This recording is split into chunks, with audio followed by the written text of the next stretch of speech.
in the series Designblicke at the Museum für Kunst und Gewerbe in Hamburg.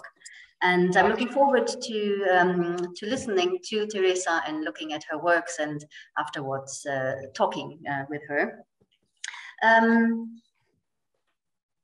Tereza is, like, I think one of the most interesting designers I know, and I've been following her work for a few years now, and I'm super honored and pleased that she agreed to donating some of her works to the museum and also to giving this talk today.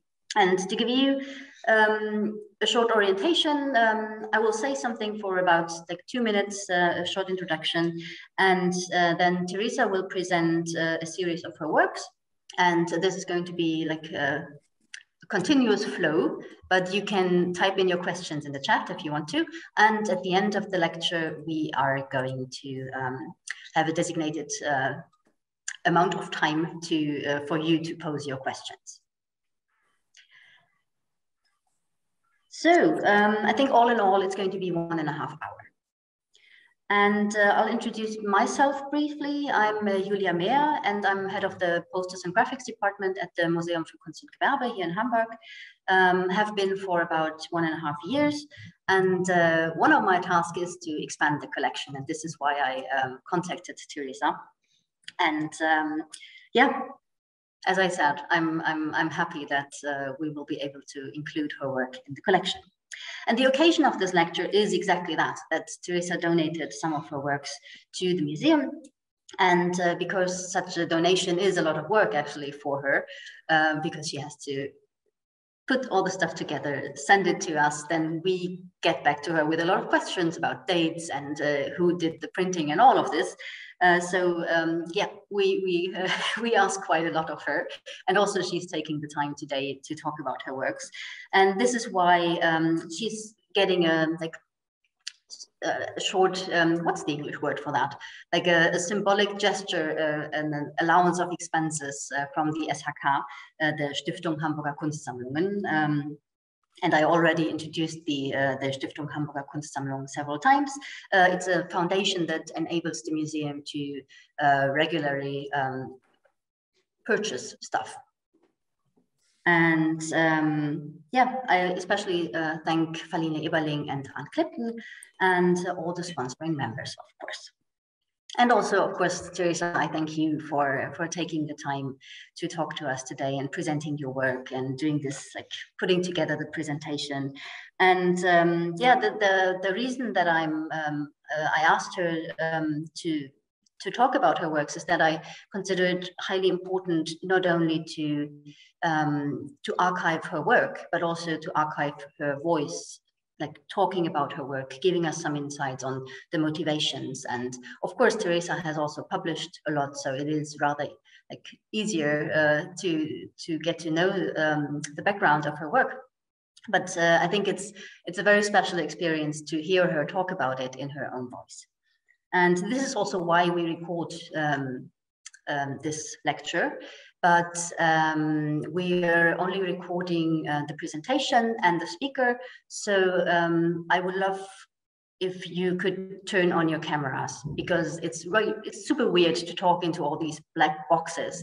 And Tereza grants you the presence of her face. And I would very much encourage you to show some respect for that and turn on your cameras, please. So, thank you, Tereza. I feel honored to have you here, and I will hand over the screen to you. Thank you, Julia. I will share it right away. Thank you so much for having me, for inviting me, and also for collecting some of the work for the MK&G archive. This is a great honor. So hi everyone, my name is Tereza, and today's lecture is called On Performative Design. So what do? I'm a founder of a studio called the Rodina. And today I would like to talk a bit and advocate the potential of graphic design or communication design as catalyst for action, transformation, and invitation to play. And these are keywords. They are basically establishing a discipline that I call performative design. So let's talk about methods, tools, and research behind performative design. Just see this, I will move it. That's better. In the studio, we investigate theory and also experiment in practice around bodily presence, surface, action. And we do that through the lens of communication design. And we look at projects from different perspectives. So every project we do, we think which areas it touches, where do we want it to be? Where is our responsibility as designers? Every project we do shapes our future. So can you think maybe of your own diagram? What is important and interesting for you in your own design practice? What other values would you include in this diagram, for example? That's my question for you, so you can feel free to answer in the chat. So yeah, let's ask, how can design lead towards transformation of self and potentially change? I don't want to call it big social change, but of course that would be a great aim. How do we invite audience to share experience together to be part of our design? These are some of my questions. So my answer is we can do that through performance in design. Design has really capacity to leave constraints of this object-centric practice. So we no longer have to make objects. Of course, we did those beautiful posters and sent them to Julia for the archive of museum, but it's not only about these physical objects, because the design discourse is frequently about experience and event rather than about static image or text. So, okay, what if we design then situations or processes? Viewers of our design can become involved in design processes. Because before these viewers, this sort of audience, they were previously conceived as a viewer, but now they are kind of repositioned as co-producer, as participants. So here, this performance in design has power to engage viewers, to invite them to be part of the design process. And we do that through exchange, through creating new relations, opening dialogues. Hopefully that leads to this potential change inside you or in social context around that happening. It's easy to say, huh? But how do you really invite participants into this situation? How do you do that so they feel free to join this? How they feel invited to co-create and play with the situation you design. I have some methods. So we do that through some props and tools that I would like to share with you. That's why in the studio, we design these design graphic scores so people can freely join in. We see them as scripts for possible mode of action, what can happen, right? These are scores that bring some more than the choreography of movement, what's happening. They really instigate this social process together. And these graphic scores, they challenge the hierarchy between composer, the designer, and the participant. So participants, they are more free to do things when they see what is the situation about. And I have more inspiring tools for this. So other thing that I would like to share is, for example, cards. There's another sort of interaction for people to join your participatory design. This method is inspired by Lucy Lippard's catalog from 70s, and she published conceptual art instruction cards from conceptual artists. 5 years later, there's a big influence in the oblique strategies, and these are kind of made as a self-help for artists and composers to kind of, I don't want to call it boost, but to boost their creative process when they are stuck. So that's quite some inspiration, and obviously cards are my great interest. So I decided to self-publish my thoughts on performance in design in this kind of collectible set of 27 educational cards in a way. So these cards are really becoming inspiring tool to opening up new possibilities for communication design. So people can collect them and do many things.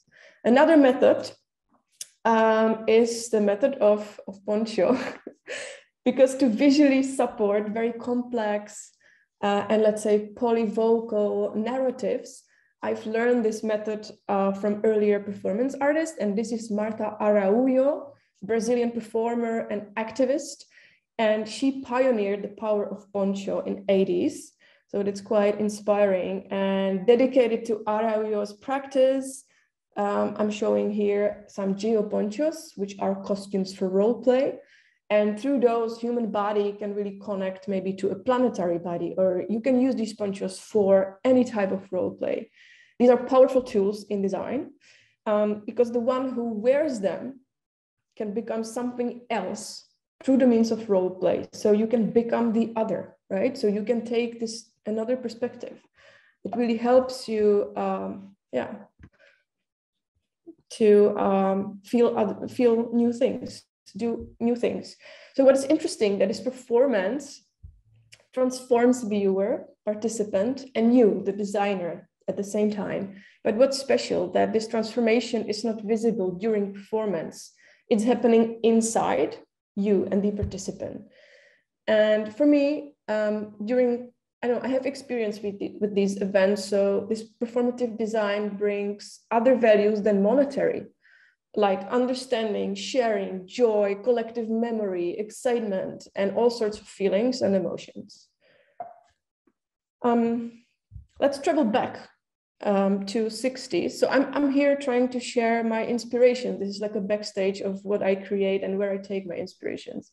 If we travel back to 60s, there is a Ben Patterson, who was part of emerging, at the time, a small emerging Fluxus group, including Lamonte Young, John Cage, and Yoko Ono, and they pushed performance to radical extremes. Patterson, he was composer, musician, and look at his beautiful performative music scores. This is like amazing what he did at that time. And his work as Fluxus is less known because this movement has some huge artists in there. But let's look at his work, because he took musical scripts and turned them into role play instructions. And he designed performative games and playgrounds. So yeah, we've learned from Patterson.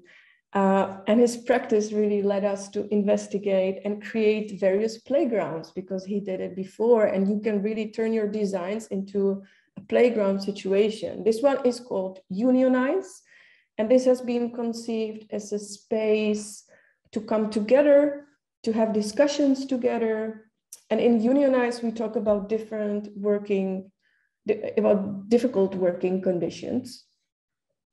Behind here, you can see some really large A posters that are now collected for the MK&G Hamburg archive. These are actually almost bigger than me when I hold them. One is behind me as well.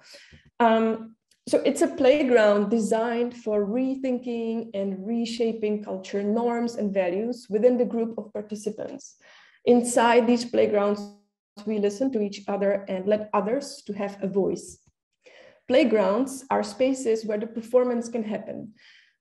These are designed as spaces mapping and inviting your imagination. Hopefully, of course, this is what I believe in, yeah?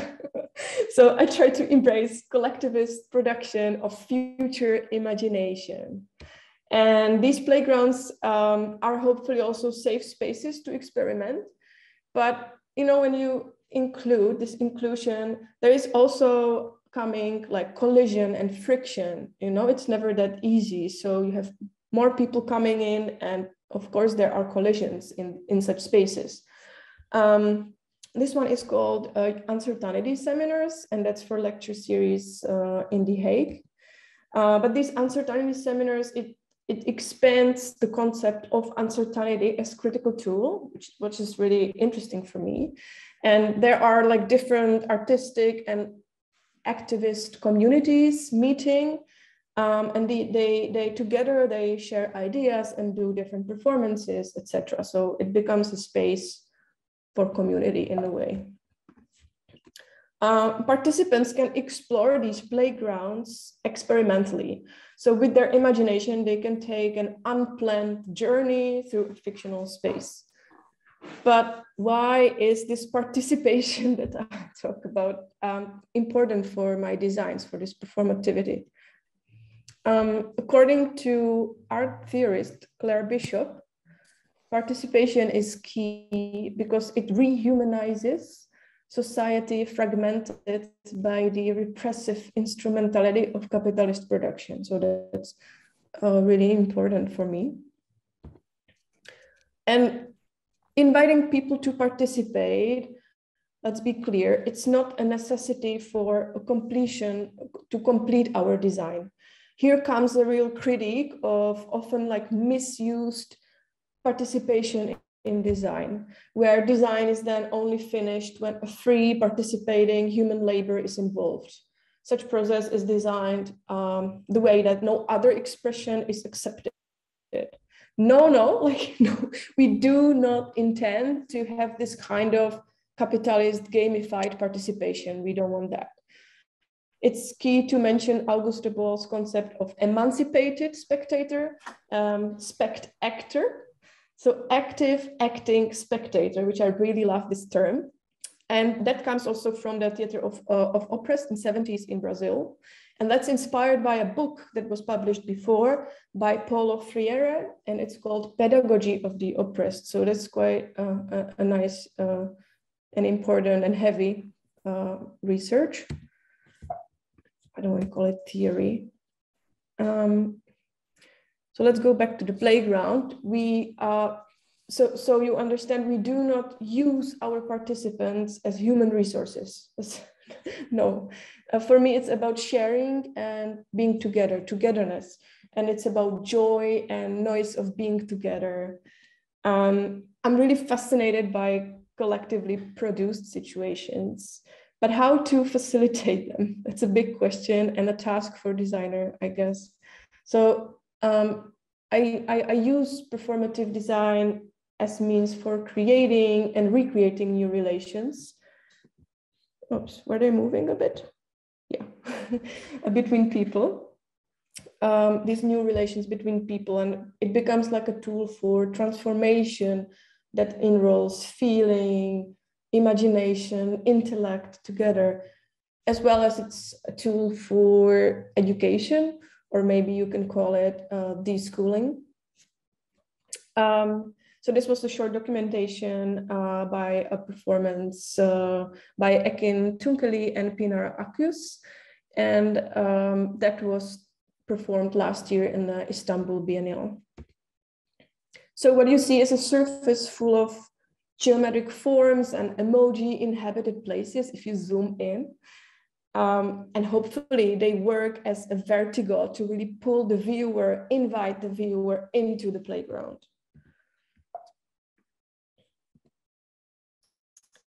In the studio, we believe that this vertigo really works and that people feel invited into such spaces. So yeah, this is our plan to continue and make more and more of them, and they are huge. These playgrounds, they are at the same time fictional maps. There's something, hopefully, there's something very poetic about it. It's geography of imaginary places. This one that you can see is a carpet of voices, and that's the latest one installed at Van Abbe Museum in Eindhoven in Netherlands. And it carries voices of influential female rebels, activists, and partisans who has fought for or are still advocating racial, non-binary equality. So I'll guide you through how we celebrate these voices, these intersectional voices. It's, for example, you entered the space through the pillar of Octavia Butler, the contemporary like sci-fi writer, but also she's a critique of hierarchies, of course. And there is also a voice of political activist and philosopher Angela Davis. So those are the stars of it. And of course, she mentions in her work that the state of being active is important in order to change things. And I really believe in that. And hopefully I'm trying to do that in the performative design. There are more voices than them. All these playgrounds, they steer imagination through collective exploration and play. So inside you're becoming the explorer, the player, the flaneur, the mental traveler. I hope for that. And poetics of these is inspired by Catherine Youssef and how she examines the grammar of geology as foundational to establishing the extractive economies of subjective life, of one's life, and also do that under the lens or earth under the colonialism and slavery. So this is very special work. You can see the book cover. And she initiates a conversation between Black feminist theory, geography, and she addresses Anthropocene and politics of Anthropocene in her text in the context of race and also geology. And Catherine Youssef, in the book, she starts it with "end of the world," and why not? And I was like, wow, end of the world. And this is a quote taken by master of contemporary fantasy, Nora Kate Jemisin. You can see it here on the slide. So this is not my design. It's just design of this fantasy book. This one is not coming from the studio. But it's important to share this because this is inspiration source for these fictional maps, and it's amazing read because Jemisin, she writes a story about like different capacities as well as vulnerability of different communities. So we follow 3 super powerful female characters, but they are oppressed by society in this fantasy world of Jemisin. So I can only recommend to read it. Okay, we talk about geology and geography, let's say seen from non-privileged or other than Western perspectives.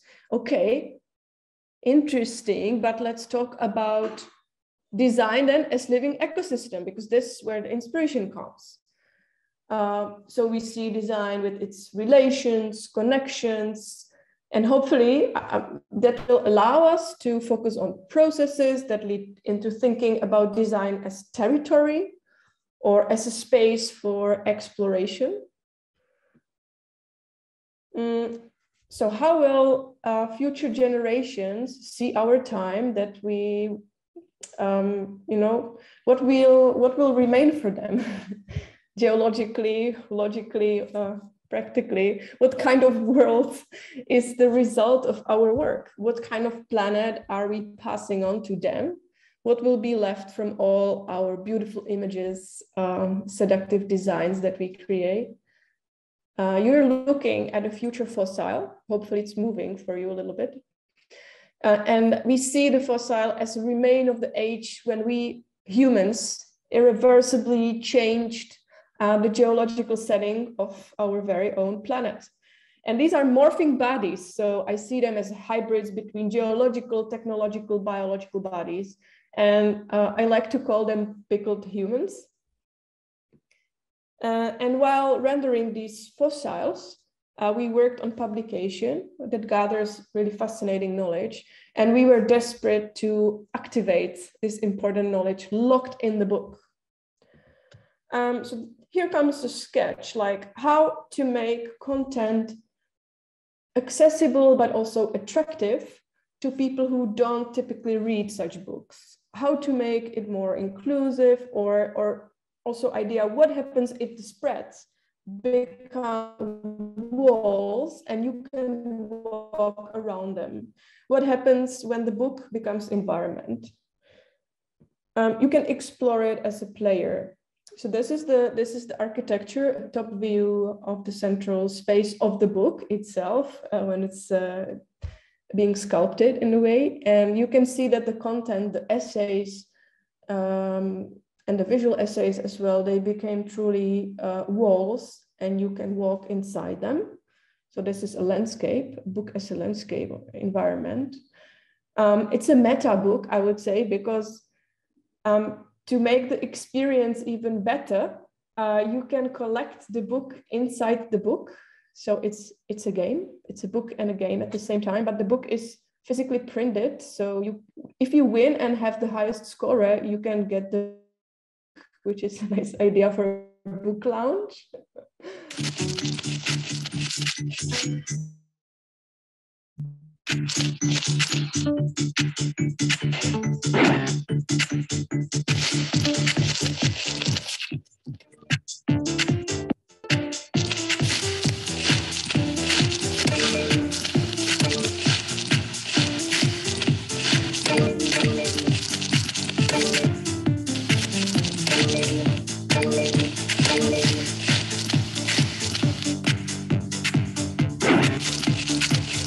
So this is a non-violent game.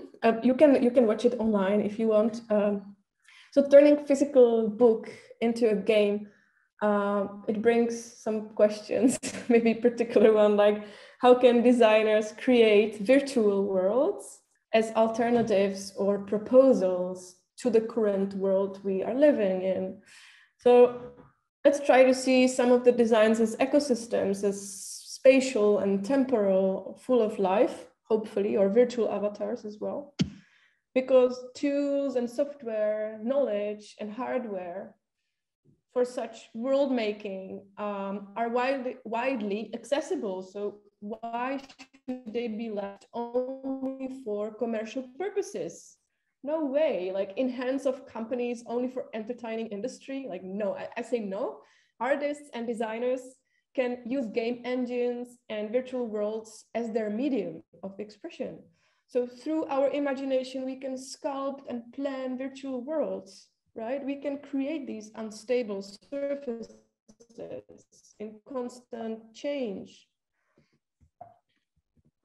And also in this moment of extreme uncertainty and also before, during isolation, I'm talking about pandemic times, we started prototyping some tools for spending time together, but differently.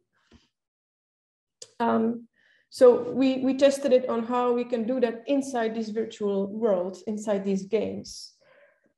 Of course, it has topics that is very dear to me. My critique of platform capitalism, my favorite topic of work, labor, and working conditions.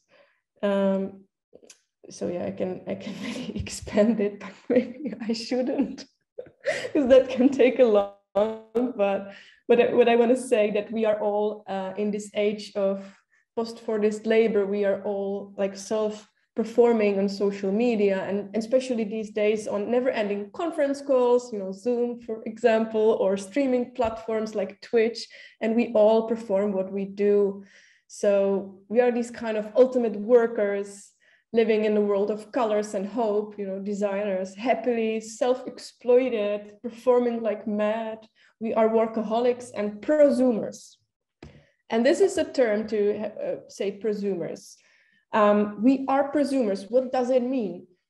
Isabel Harbinson, she says that we consume and produce images online in like a huge scale, you know? So image addiction, we are addicted. And this image addiction really puts us into real work for free in the service of global corporate expansion and colonization of personal information and visual material.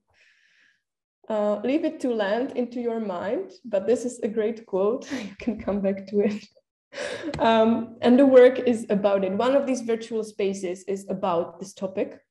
So I tried to do a first virtual performance. So not only, you know, during pandemic, we couldn't do anything live with people together. So we tried to do performance collectively in these virtual spaces and to reflect on this image addiction, on the prosumerism at the same time with this topic. So it was a challenge. Together with Jessica Deira, we investigated also the questions through this. How can we move these playgrounds into virtual worlds? How can performance inside these virtual spaces be relevant to designers, to us? How can we perform inside? What can we do with audience? How can we do facilitate participatory event online?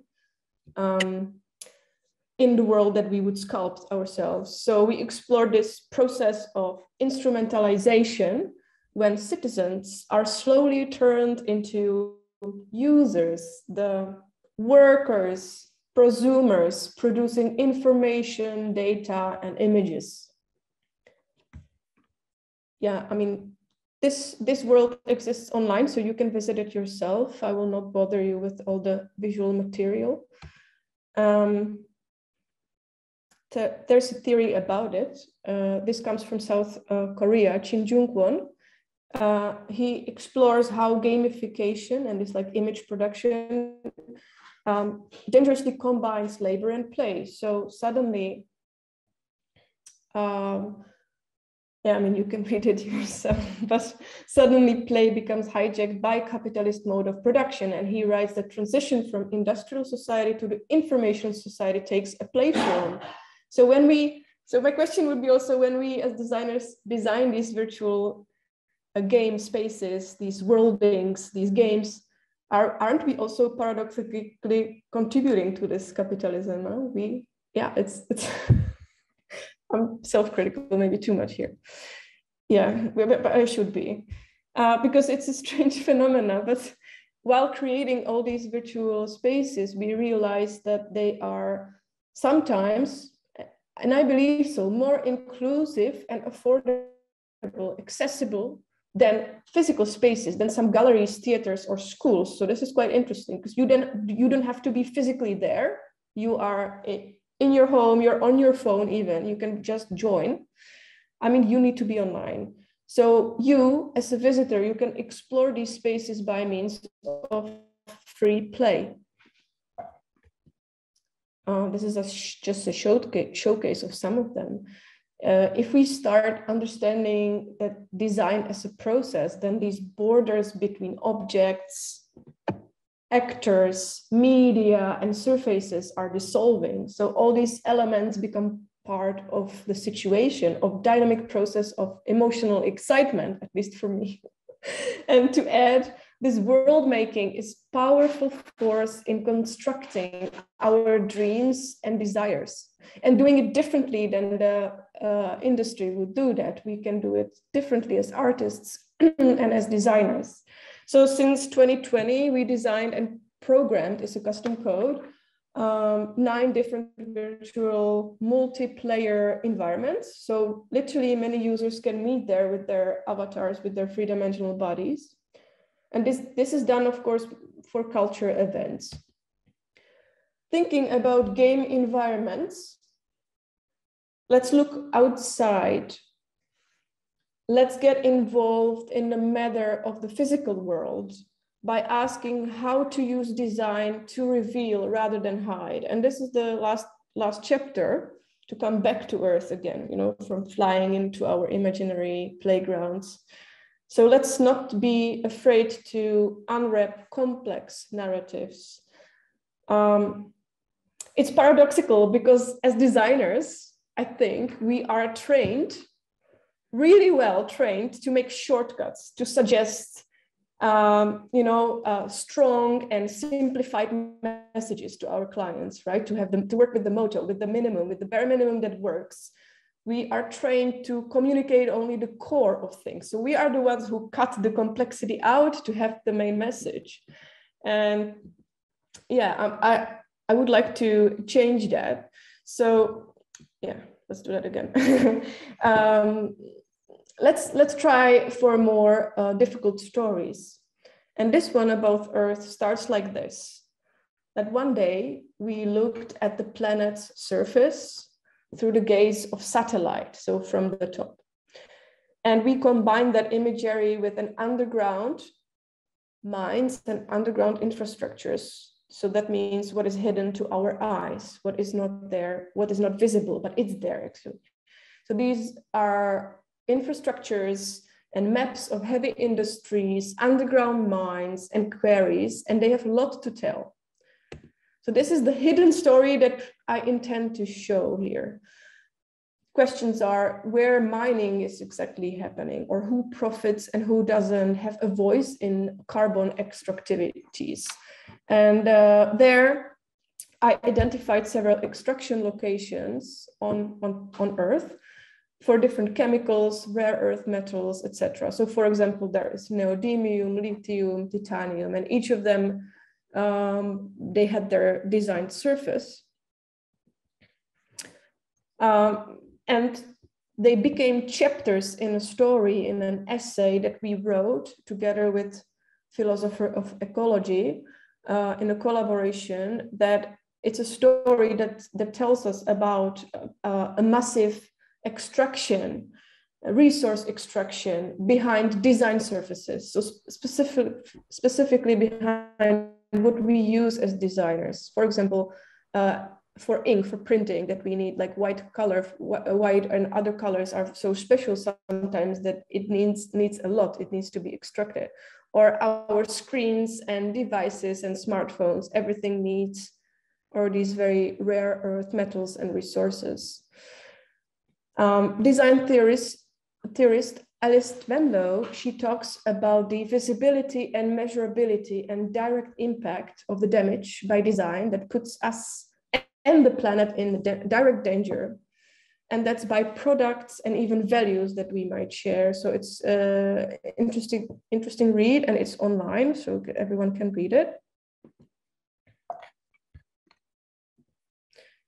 So what I'm trying to say, maybe, that everything that surrounds us has been carefully crafted and innovated and shaped by us designers. And being just aware about it, it's not enough. So how can we fearlessly use this paradox of capitalism to be able to support those who are vulnerable and who don't have a voice? So this was initial story to tell this, and it was somehow also connected through the identity of a whole festival. So it's a connection. This is a huge project. It's a connection of this. This poster also arrived, hopefully, today to the museum. So yeah, you will have it there. Specifically in this design and in the essay that I mentioned, we problematize, of course, the resource extraction, but also this obsolete concepts or conception of norms, such as binary or patriarchy, because these binaries, they cut through rather than connect. It's like destroys everything. So it's never male versus female or human versus the planet. We're together, so we care for intersectional equality, and we are in it together. We are on board of one particular and unique spaceship called Earth. So my message here would be, use your designs to make stories, to touch people in a way that is not measured, hopefully we can aim for complexity, for collective storytelling. And yes, it's challenge right now. I talk about playgrounds and playfulness and utopic future and imagination. And when at the same time, so many people right now are struggling to survive. So I feel, it's so weird to give lectures about work during such heavy times, and not just people who are struggling as precarious workers or in oppressive political regimes and different power grips. But for me, it's so touching that it's also in the time of war. It's so simply, it's impossible, unimaginable, and yet it's like really, it's so real. So I feel I feel horrible. But we should use our privilege that we can sit safely in these spaces and talk together to do something. So I wanted to share this work from Maria Primachenko, because right now our brothers and sisters in Ukraine, they have found themselves in nonsensical conflict, being slaughtered for greed, imperialism. I cannot even name it. It's so horrible. So this work, and this is artwork by famous embroidery designer and also painter, folk painter or naive painter, I would call it, Maria Primachenko, and she's Ukrainian designer as well. And this work was burned by a missile strike the first week of Russian invasion to Ukraine. So this is, we have pictures of it, of course, but it's, yeah. So let's use this space to talk together, produce some knowledge and some feelings and emotions together to, you know, let's use this situation to critically reflect what's going on and also act, do things. So I would like us to consider maybe how such lessons might influence our lives and also our design activities as professionals moving forward. You know, what world are we going to create together through our work, through our citizenship, through our actions? So maybe this should open the discussion that I'm really looking forward to have with you. So yeah, please share your thoughts in the chat, all your questions, anything that you might like to know. I know I showed a lot of images in such a short time, and you might be overwhelmed by you know, it's not just to talk about posters, but also about virtual worlds. And then it comes back to society, like the social design or social feeling and our embeddedness on planet Earth. So it's such a jump that I made. But share your questions, and hopefully I will also see them, or Julia will navigate me through this process together. Thank you so much for joining today, and yeah, I will stop sharing right now so we can see each other on a bigger screen. Let's see. Okay, I have to get my, where is it? Here. Yeah. Yeah, thank you very much. It was very impressive and uplifting. Yeah. Thank you.